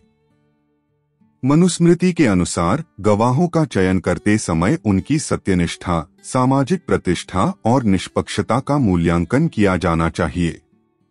केवल वही गवाह न्यायालय में प्रस्तुत किए जाने चाहिए जो न तो पक्षपाती हों और न ही किसी स्वार्थ से प्रेरित। यदि कोई व्यक्ति जानबूझकर झूठी गवाही देता है तो उसे भी उतना ही कठोर दंड मिलना चाहिए जितना असली अपराधी को दिया जाता है। इसी प्रकार प्रमाण, चाहे वह भौतिक हो, दस्तावेजी हो या परिस्थितिजन्य, उसके बिना कोई निर्णय नहीं लिया जाना चाहिए। राजा या न्यायाधीश को तब तक कोई सजा नहीं सुनानी चाहिए जब तक सारे प्रमाण पूर्णतः स्पष्ट न हो। मनुस्मृति का यह पक्ष हमें आज की न्याय व्यवस्था में भी देखने को मिलता है, जहां सबूत और गवाही को सर्वोच्च महत्व दिया जाता है। झूठे मुकदमे और जुर्माने। मनुस्मृति की एक विशेषता है कि वह समाज की हर कुटिल प्रवृत्ति को पहचानती है और उसके लिए उचित दंड निर्धारित करती है। झूठे मुकदमे दाखिल करना, बेबुनियाद आरोप लगाना या किसी निर्दोष को फंसाना, ये सभी गंभीर अपराधों की श्रेणी में आते हैं। यदि कोई व्यक्ति झूठा मुकदमा दर्ज करता है और बाद में सिद्ध हो जाता है कि उसका उद्देश्य केवल प्रतिशोध, ईर्ष्या या किसी को अपमानित करना था, तो उस पर जुर्माना लगाया जाना चाहिए। यह जुर्माना केवल आर्थिक दंड नहीं, बल्कि सामाजिक संदेश भी है कि न्याय के साथ खिलवाड़ नहीं किया जा सकता। मनुस्मृति यहाँ पर एक अत्यंत प्रभावशाली सिद्धांत प्रस्तुत करती है। जो व्यक्ति न्याय का दुरुपयोग करता है वह समाज का सबसे बड़ा अपराधी है। ऐसे व्यक्ति को कठोरतम दंड दिया जाना चाहिए ताकि कोई और समाज में ऐसी कुटिलता का साहस न करे। झूठे मुकदमों से न केवल निर्दोष व्यक्ति पीड़ित होता है, बल्कि न्यायालय की प्रक्रिया, समय और संसाधनों का भी अपमान होता है। इसलिए जुर्माने की राशि समयावधि के अनुसार बढ़ाई जानी चाहिए और ऐसे व्यक्ति को सार्वजनिक रूप से क्षमा मांगनी चाहिए ताकि समाज में एक नीतिपूर्ण उदाहरण प्रस्तुत हो सके। मनुस्मृति का यह 8वां अध्याय केवल एक शास्त्रीय निर्देश नहीं, बल्कि एक नैतिक चेतावनी है कि न्याय, अनुशासन और सत्य के बिना कोई भी समाज जीवित नहीं रह सकता। दंडनीति केवल एक कठोर हथियार नहीं, बल्कि वह दीपक है जो अंधकार में रोशनी देता है, जो समाज को दिशा देता है। चोरी हो या हत्या, व्यापार हो या ऋण, गवाही हो या प्रमाण, हर पहलू का संतुलन और न्यायपूर्ण संचालन ही समाज को सभ्य बनाता है। दंड तब ही सार्थक है जब वह धर्म के अधीन हो और न्याय तब ही प्रभावी है जब वह बिना पक्षपात के हो। झूठे मुकदमों और न्याय का दुरुपयोग करने वालों को यदि समय पर रोका न जाए तो वे पूरे समाज की जड़ों को खोखला कर सकते हैं। इसलिए हमें इस महान ग्रंथ से सीखते हुए अपने जीवन और समाज में न्याय, सत्य और विवेक के मूल्यों को अपनाना चाहिए। यही वह मार्ग है जो हमें एक सभ्य, शक्तिशाली और धर्मनिष्ठ राष्ट्र की ओर ले जाएगा। तो चलिए इस दिव्य ज्ञान से प्रेरित होकर हम न्याय की मशाल को आगे बढ़ाएं, न केवल अपने लिए बल्कि आने वाली पीढ़ियों के लिए भी। अध्याय 9, परिवार, उत्तराधिकार और स्त्रियों के अधिकार। हम चर्चा करने जा रहे हैं मनुस्मृति के उस अध्याय की जो हमारे सामाजिक ताने बाने की बुनियाद को आकार देता है, परिवार, उत्तराधिकार और स्त्रियों के अधिकार। यह अध्याय केवल नियमों और कानूनों की बात नहीं करता, बल्कि यह हमें एक गहराई से जुड़ी चेतना देता है एक ऐसा दृष्टिकोण जो न्याय, करुणा और संतुलन पर आधारित है। तो आइए इस अध्याय को विस्तार से समझें, भावनात्मक जुड़ाव और यथार्थ के धरातल पर। विवाह और तलाक। परिवार की नींव होती है विवाह से, एक ऐसा बंधन जो केवल दो व्यक्तियों के बीच नहीं बल्कि दो परिवारों, दो कुलों और दो संस्कृतियों के बीच होता है। मनुस्मृति विवाह को एक पवित्र संस्कार मानती है, न कि केवल सामाजिक समझौता। विवाह का उद्देश्य केवल काम और संतान प्राप्ति नहीं है, बल्कि यह एक आध्यात्मिक यात्रा है जहां पति और पत्नी एक दूसरे के सहगामी, सहकारी और सहधर्मी बनते हैं। मनुस्मृति विवाह के 8 प्रकारों का उल्लेख करती है, जिनमें से ब्राह्म विवाह को सबसे श्रेष्ठ माना गया है, जहां कन्या का विवाह उसके गुण, ज्ञान और चरित्र के आधार पर किया जाता है। वहीं राक्षस विवाह और पैशाच विवाह जैसे प्रकारों को अधर्म का प्रतीक माना गया है, जो बलपूर्वक या छलपूर्वक होते हैं। इससे यह स्पष्ट होता है कि मनुस्मृति में केवल परंपरा नहीं, नैतिकता भी प्राथमिकता में है। जहां तक तलाक की बात है, तो यह सच है कि प्राचीन भारतीय समाज तलाक को अंतिम उपाय मानता था, परंतु जब सहजीवन असंभव हो जाए, जब संबंध अपमान, हिंसा या विश्वासघात में बदल जाए, तब अलगाव को अधर्म नहीं माना गया है। विशेषकर स्त्रियों के अधिकारों की रक्षा के लिए उन्हें तलाक के बाद उनके स्त्रीधन की संपूर्ण स्वतंत्रता दी गई है। यह अधिकार उन्हें आत्मनिर्भरता की दिशा में अग्रसर करता है। संपत्ति का उत्तराधिकार। किसी भी समाज की आर्थिक संरचना उसकी उत्तराधिकार प्रणाली पर टिकी होती है। मनुस्मृति का यह अध्याय इस बात को अत्यंत गंभीरता से समझता है। संपत्ति का बंटवारा केवल एक सांसारिक प्रक्रिया नहीं है, यह एक भावनात्मक, नैतिक और सांस्कृतिक प्रक्रिया है, जहां न्याय, साम्य और स्नेह की कसौटी पर निर्णय होते हैं। मनुस्मृति के अनुसार पिता की संपत्ति का उत्तराधिकार उसके पुत्रों को मिलता है, परंतु यह केवल जन्म के आधार पर नहीं, बल्कि उनके कर्तव्यों, गुणों और पिता के प्रति सेवाभाव को भी ध्यान में रखकर किया जाना चाहिए।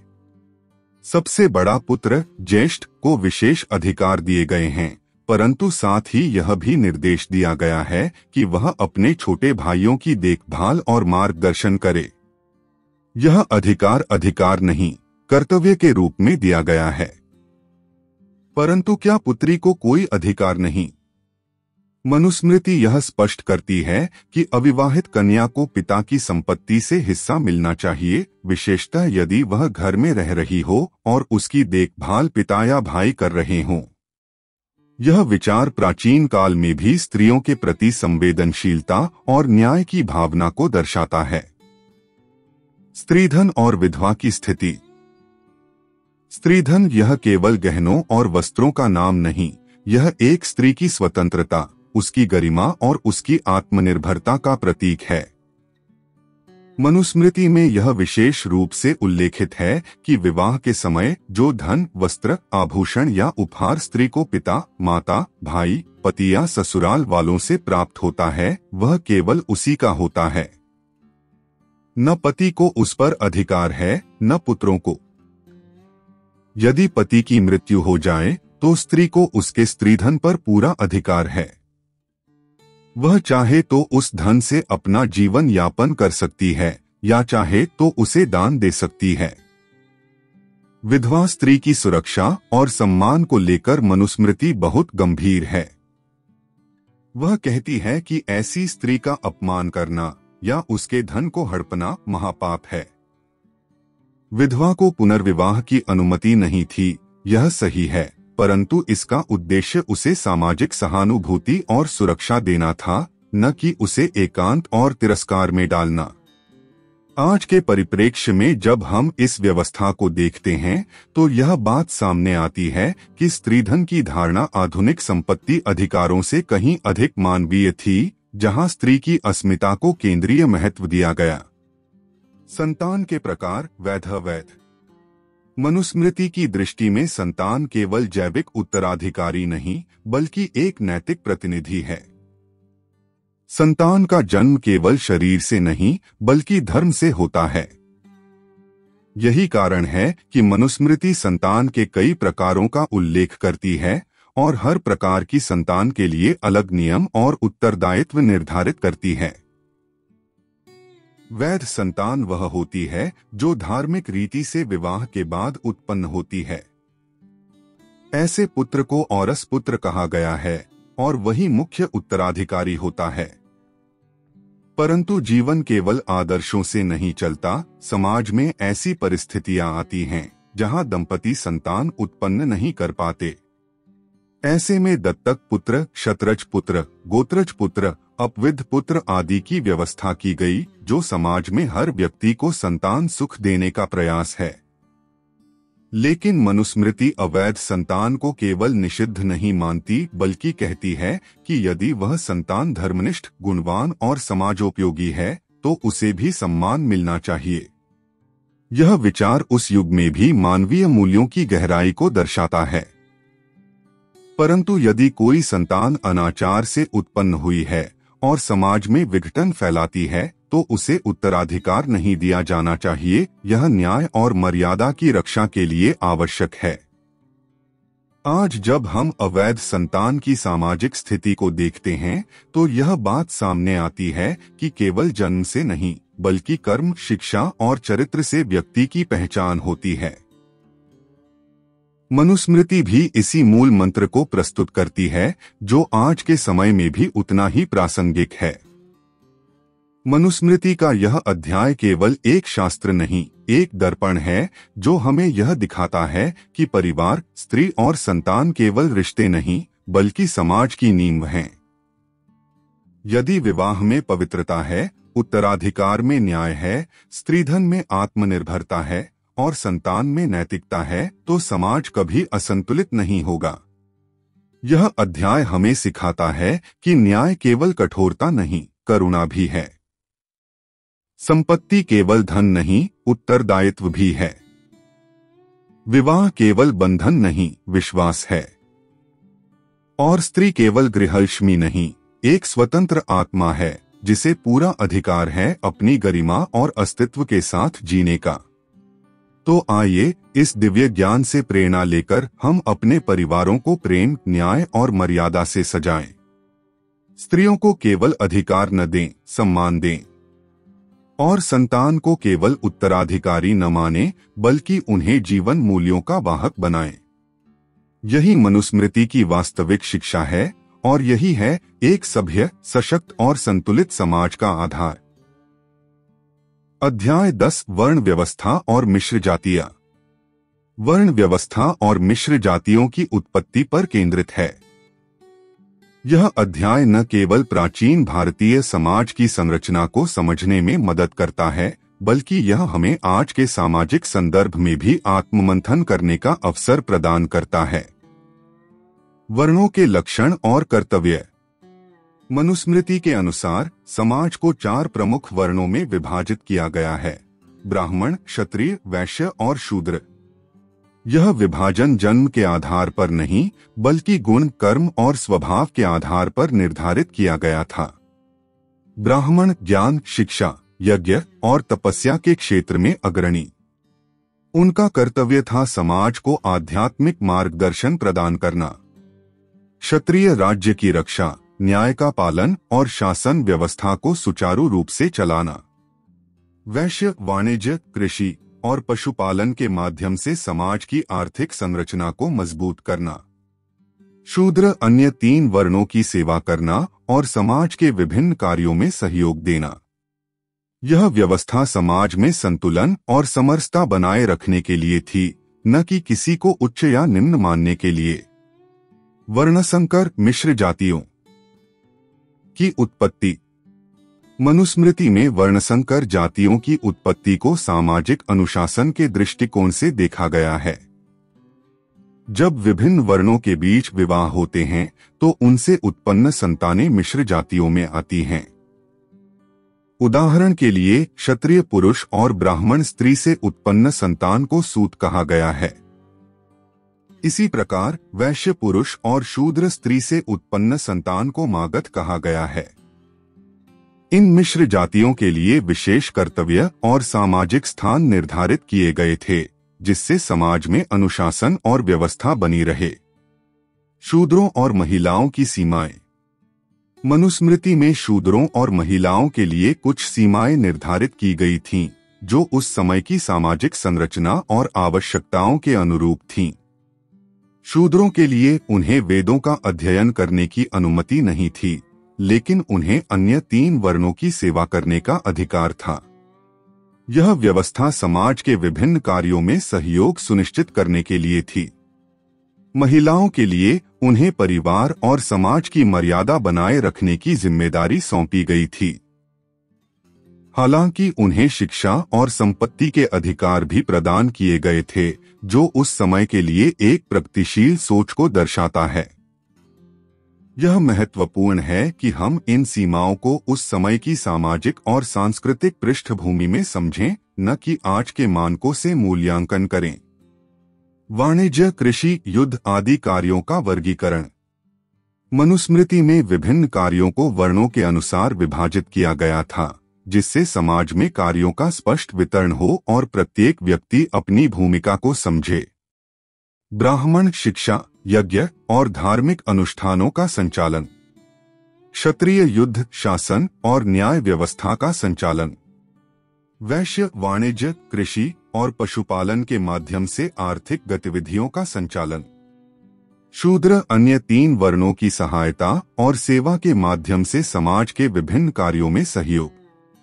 यह वर्गीकरण समाज में कार्यों के संतुलन और दक्षता को सुनिश्चित करने के लिए था। मनुस्मृति का 10वां अध्याय हमें यह सिखाता है कि समाज की संरचना और व्यवस्था को बनाए रखने के लिए एक सुनियोजित प्रणाली आवश्यक है। हालांकि समय के साथ समाज में परिवर्तन आते हैं और हमें उन परिवर्तनों के अनुरूप अपनी सोच और व्यवस्था को ढालना चाहिए।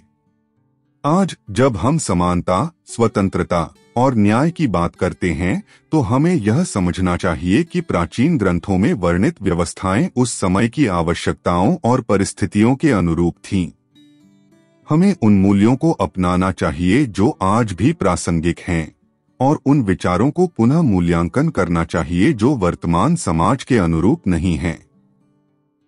आइए हम अपने समाज को एक ऐसे मार्ग पर ले जाएं, जहां परंपरा और आधुनिकता का समन्वय हो और हर व्यक्ति को समान अवसर और सम्मान प्राप्त हो।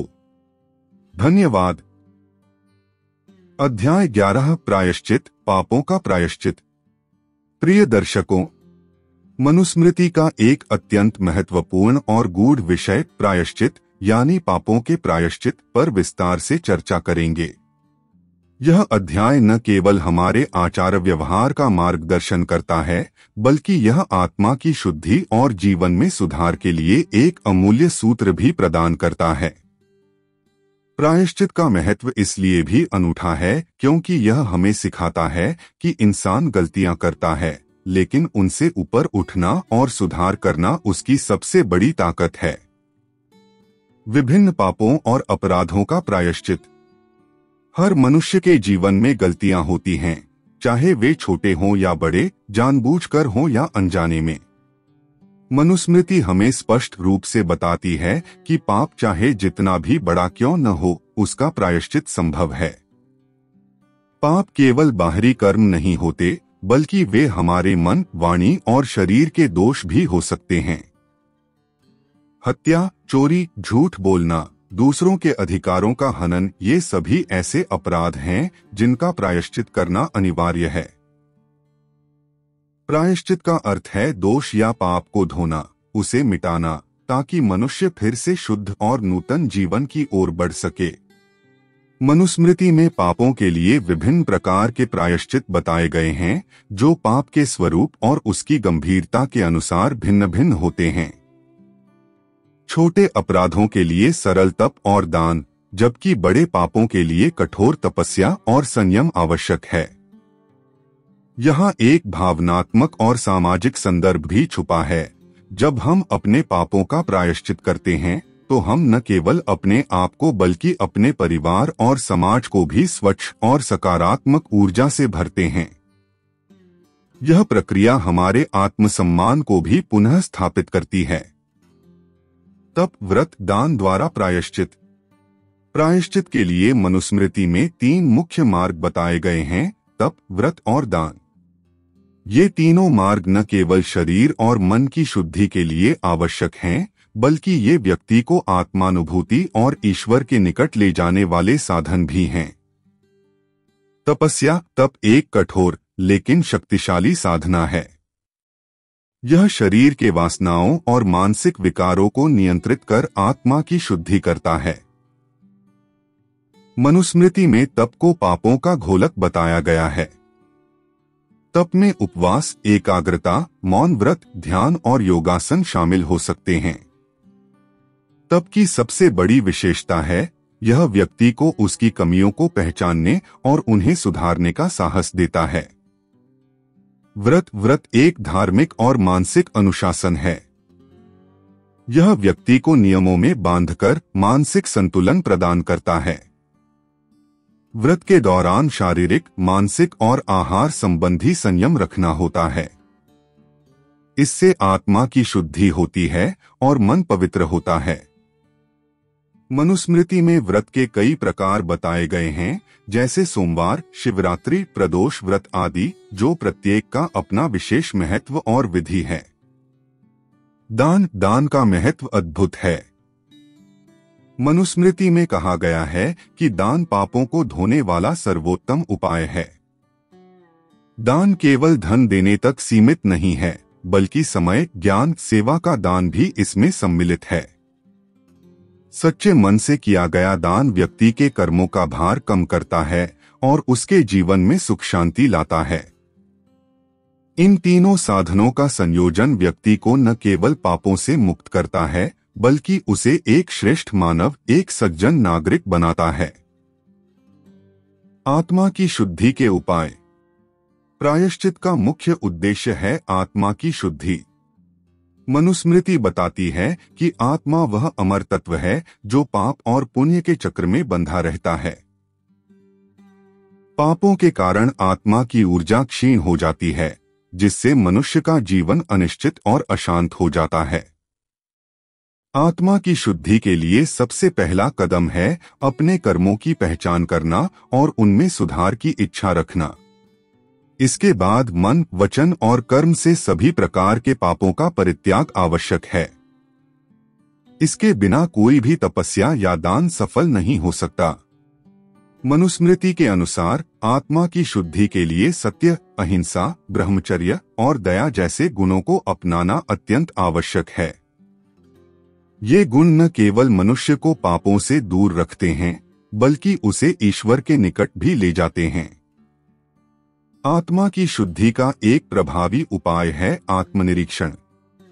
हर दिन अपने कर्मों का मूल्यांकन करना, अपने मन की गहराइयों तक जाना और पापों से मुक्त होने का संकल्प लेना, यही सच्ची साधना है। व्रत की विविध विधियां। व्रत प्रायश्चित का एक अनमोल साधन है जो मनुष्य को अनुशासन में बांधता है और उसे अध्यात्म के मार्ग पर अग्रसर करता है। मनुस्मृति में व्रत की विविध विधियां और नियम विस्तृत रूप से वर्णित हैं। सर्वप्रथम व्रत का निर्धारण करना आवश्यक है। कौन सा व्रत कब और कैसे करना है? इसके अंतर्गत उपवास की अवधि, आहार विहार पर नियंत्रण और धार्मिक अनुष्ठान शामिल हैं। व्रत के दौरान व्यक्ति को शुद्ध आचरण करना होता है, झूठ से बचना, हिंसा से दूर रहना और मन प्राण से धर्म के नियमों का पालन करना। ये नियम व्रत को केवल बाहरी क्रिया नहीं रहने देते, बल्कि उसे आंतरिक शुद्धि का साधन बनाते हैं। कुछ प्रचलित व्रतों में सोमवार का व्रत, शिवरात्रि का व्रत, कार्तिक मास के व्रत और अष्टमी व्रत शामिल हैं। प्रत्येक व्रत का अपना एक धार्मिक महत्व और पापों के प्रायश्चित में विशेष स्थान है। व्रत का सफल निर्वाह तभी संभव है जब व्यक्ति पूर्ण निष्ठा और विश्वास के साथ उसे करता है। मनुस्मृति में कहा गया है कि व्रत के फलस्वरूप न केवल पापों का नाश होता है, बल्कि मनुष्य के जीवन में सौभाग्य, समृद्धि और शांति का वास होता है। मनुस्मृति का यह अध्याय हमें यह सिखाता है कि कोई भी मानव पूर्ण नहीं है। हम सब भूलते हैं, गलतियां करते हैं, पापों से घिर जाते हैं, परंतु सबसे बड़ी शक्ति है प्रायश्चित की। प्रायश्चित हमें नई शुरुआत का अवसर देता है। यह अध्याय हमें समझाता है कि पापों का बोझ लेकर जीना मनुष्य के लिए संभव नहीं। तप, व्रत और दान के द्वारा हम न केवल अपने पापों का नाश कर सकते हैं, बल्कि अपने मन और आत्मा को भी शुद्ध कर सकते हैं। आज के आधुनिक युग में जब हम तकनीकी प्रगति के शिखर पर हैं, तब भी मनुष्य को आंतरिक शांति और संतोष की आवश्यकता है। प्रायश्चित की यह पद्धति हमें उस शांति और संतोष की ओर ले जाती है जो सच्चे अर्थों में अमूल्य है। आइए हम सब इस ज्ञान को अपने जीवन में अपनाएं और अपने पापों का प्रायश्चित कर एक नए, उज्ज्वल और पवित्र जीवन की ओर कदम बढ़ाएं। यह यात्रा न केवल हमारे लिए बल्कि हमारे समाज और आने वाली पीढ़ियों के लिए भी प्रेरणादायक होगी। धन्यवाद। अध्याय 12 आत्मा, पुनर्जन्म और कर्मफल। नमस्कार प्रिय दर्शकों, आज हम एक अत्यंत गूढ़ लेकिन हमारे जीवन के सबसे गहरे रहस्यों से जुड़ा विषय समझने जा रहे हैं, आत्मा, पुनर्जन्म और कर्मफल। ये विषय न केवल हमारी धार्मिक आध्यात्मिक परंपराओं के मूल में हैं, बल्कि ये हमारे अस्तित्व की जड़ तक हमें पहुंचाते हैं। इस यात्रा में हम आत्मा और शरीर के भेद को समझेंगे, पुनर्जन्म की प्रक्रिया और कर्म के फल की महत्ता पर विचार करेंगे और अंत में मोक्ष की व्याख्या के साथ आत्मा की गति और उसकी विशेषताओं पर चर्चा करेंगे। आइए इस आध्यात्मिक संसार में गहराई से उतरें और जीवन के रहस्यों को समझें, ताकि हमारे मन और हृदय दोनों को शांति और स्पष्टता मिल सके। आत्मा और शरीर का भेद। सबसे पहले हमें यह समझना होगा कि हम कौन हैं। क्या हम केवल हमारा शरीर हैं? क्या हमारा अस्तित्व केवल मांसपेशियों, हड्डियों और रक्त से ही बनता है? बिल्कुल नहीं। आत्मा वह अमर तत्व है जो हमारे शरीर के अंदर विराजमान है, जो न तो जन्मी है और न ही मरेगी। शरीर भौतिक है, नश्वर है और समय के साथ टूटता है, लेकिन आत्मा निरंतर रहती है, अनंत है और वह कभी भी नष्ट नहीं हो सकती। शरीर और आत्मा के बीच यह भेद समझना बेहद जरूरी है। शरीर हमारे अस्तित्व का वह माध्यम है जिसके द्वारा हम इस भौतिक संसार में कर्म करते हैं, अनुभव करते हैं और जीवन जीते हैं। लेकिन आत्मा वह चेतना है जो हमें मैं होने का एहसास कराती है।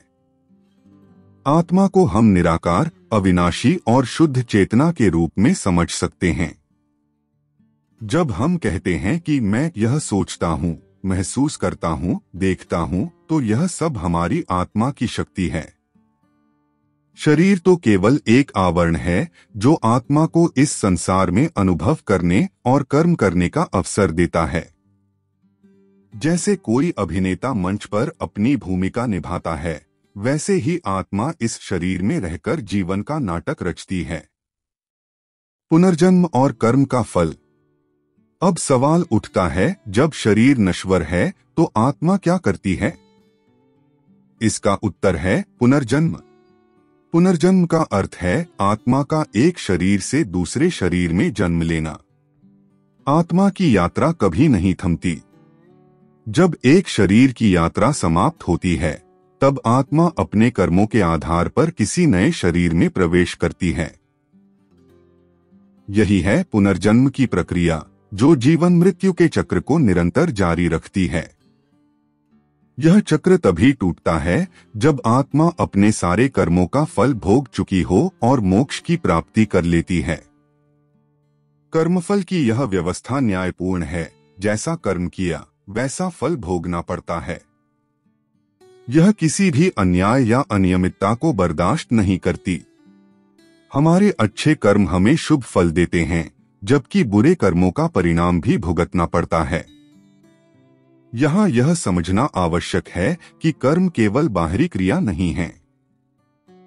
हमारे विचार, हमारी वाणी और हमारे आचरण सभी कर्मों में शामिल हैं। अतः हमारा प्रत्येक कार्य, चाहे वह छोटा हो या बड़ा, हमारे भविष्य को आकार देता है। पुनर्जन्म की यह कड़ी हमें यह चेतावनी भी देती है कि हमारे कर्मों का हिसाब किताब होता है और हमें अपनी जिम्मेदारी समझते हुए सही और नैतिक जीवन जीना चाहिए। यह हमें आत्मा के शाश्वत स्वभाव का बोध कराता है, जो हमारे हर कर्म का साक्षी है। मोक्ष की व्याख्या। पुनर्जन्म और कर्मफल की यात्रा का अंतिम लक्ष्य है मोक्ष। मोक्ष का अर्थ है जन्म मरण के चक्र से मुक्ति, आत्मा का परम शांति और आनंद की अवस्था में प्रवेश। मोक्ष ही वह स्थिति है जब आत्मा संसार के बंधनों से मुक्त हो जाती है और वह अनंत, निर्विकार और निराकार रूप में परमात्मा के साथ विलीन हो जाती है। मोक्ष को पाने के लिए अनेक मार्ग बताए गए हैं: ज्ञान मार्ग, भक्ति मार्ग, कर्म मार्ग और ध्यान मार्ग। परंतु इन सबका सार यही है कि हमें अपने अहंकार, मोहमाया और पापों से मुक्त होना होगा।